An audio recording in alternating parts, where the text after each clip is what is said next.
Hi there, everyone. Thank you so much for joining us. We are coming at you live from NEDAS 2018, our summit here in New York City, happening in the brand new and beautiful Convene Times Square. My name is Steve Multer, and here on the hot seat sitting next to me on my left is Mr. Steve Yapsuga, co-chair of the NEDAS Advisory Council, and big success on this. Yes. North American Director of Sales for the Eastern region for Comba Telecom. This was a great day. Congratulations. Thank you so much. So proud of all this. Very much so. All right, so you've been a market strategist and a business technologist in wireless for a lot of years now. You specialize in DAS, in wireless public safety, in-building capability, smart city initiatives. So what I really want to do with you is I want to begin by talking about some of the challenges of in-building communications, things like Wi-Fi and cellular coverage.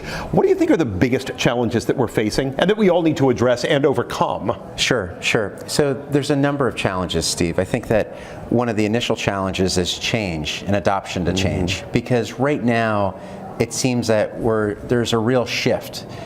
There's a shift with both public safety initiatives, because public safety, people have to make very difficult decisions to ensure that there's communications throughout the building.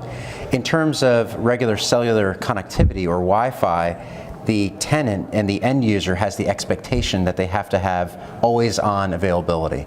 And it's moved towards a utility approach. The expectation that it should be like water or electricity. Sure. You turn on the tap and away it goes. Very and it much totally so. flows. Very much and so. This actually ties back to what your panel was a little bit earlier. So when you do look at this on the public safety side, and say we're talking about cellular inside the building, what is unique about the public safety challenge in particular? Because I think that's the one that affects all of us maybe the most deeply. Sure, absolutely. And you look at AT&T, for example, the multi-billion-dollar contract that's going to be going on for the next 20 or so years. You're looking at the shift of some of the largest communications companies in the world that are all moving into public safety. One of the other trends is you're looking at a number of OEMs that are moving into the space. So there's a major land grab with public safety, and there's a reason for that. One of the reasons is that now that with life-threatening situations, people need to be able to pick up their phone and call 911 inside of a building. The first mandate is new buildings. So all new buildings have to have complete coverage inside the building. So what that requires is different types of technology within public safety. There's different bands that are covered, whether it's 700 or 800 UHF or VHF. And there's also different types of technology, whether they're going to be broadband related or channelized, or even perhaps a fiber-based solution. So there's a number of different ways of approaching it, but it all depends upon the authorities having jurisdiction. And there's thousands of them throughout the US. So each one is very different. So one county could be right next to the other, and they might have entirely different stances on the type of battery backup, the amount of channels inside the BDA, and what types of requirements they're going to be for automatic gain control and squelch. Navigation is extraordinary. Is this just time in the industry and learning how people do things, or is it constantly listening, paying attention, extending the conversation? Well, I think that it's continual improvement with education. And I think one of the gaps that's being bridged today is part of the AHJ's learning more, because they're being surrounded with obviously associations and groups like NEDAS and SBC and a number of other groups that are pushing the forefront of education to ensure that these police and fire and emergency response are looking at best practices so they have effective communications and efficient communications, because it goes down to money as well. This is very interesting. Alyssa was talking about this a ton today as well. Education, education, education. If you come down to what is really key about a meeting like this and putting these great minds in the room, that's really what it's all about, is exposure. I want to go back to the panel that you moderated. Great panel on enabling carrier connectivity, specifically in enterprise-funded buildings. And I want to go to that a little bit. You described something called the carrier conundrum. Tell us what the carrier conundrum is in your view and what it means to you. Sure. So right now we face a very unique challenge. First off, the worker of today is very different, because in the past everybody's working out of the same office, you're working out of cubes or whatnot, And today, because of BYOD, bring your own device, we're not talking about bring your own DAS at this point in time, but bring your own device, what this has enabled, it's enabled a movement for telecommuters. So there's the beauty of the telecommuter, there's less people in the building, but the demand has entirely changed. So now that you're telecommuting, the expectation is for you to be on 24/7. The expectation is for you to be available to answer calls at any point in time of the day. So you have that flexibility, but there's a major trade-off. The other side is the building itself has changed into an Uber type of format, where in the past, it's all about hardened real estate, purchase, lease, but now it's a rental approach. We're in the beautiful Convene location in New York City, but there's other companies like WeWork that have emerged, such as Convene, that's opened up this new type of technology offering. And now, millennials want to have this open space. They want to have it whenever they have the ability to use it, when they want to use it.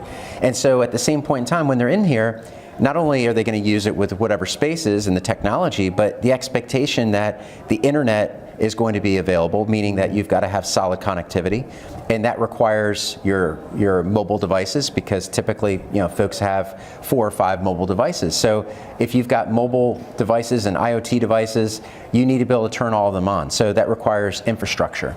So that infrastructure could be a mixture of fiber, coax cable, antennas to help improve the cellular connection.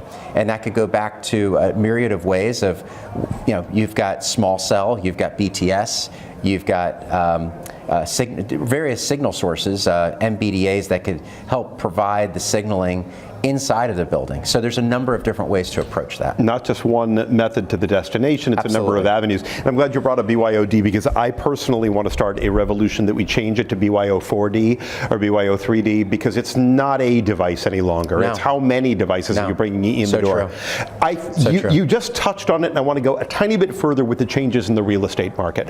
So not just how the real estate market is responding to the demand, but the different demands on venue owners now as they acquire that property and as they retrofit existing property to be able to handle demand, because if it's not there, the complaints flow freely and you end up with empty space. Absolutely, absolutely. That's a major challenge. And not only do they have to be savvy real estate experts, but they also have to be savvy technologists. And part of that is to ensure that you have that connectivity throughout the building in an efficient manner so it's fully scalable.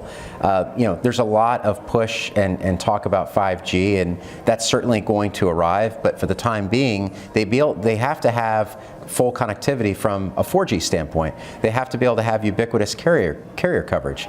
And this is not like 3 or 4 years ago where the carriers used to be able to fund these types of buildings. There's so many other projects that they have to focus on.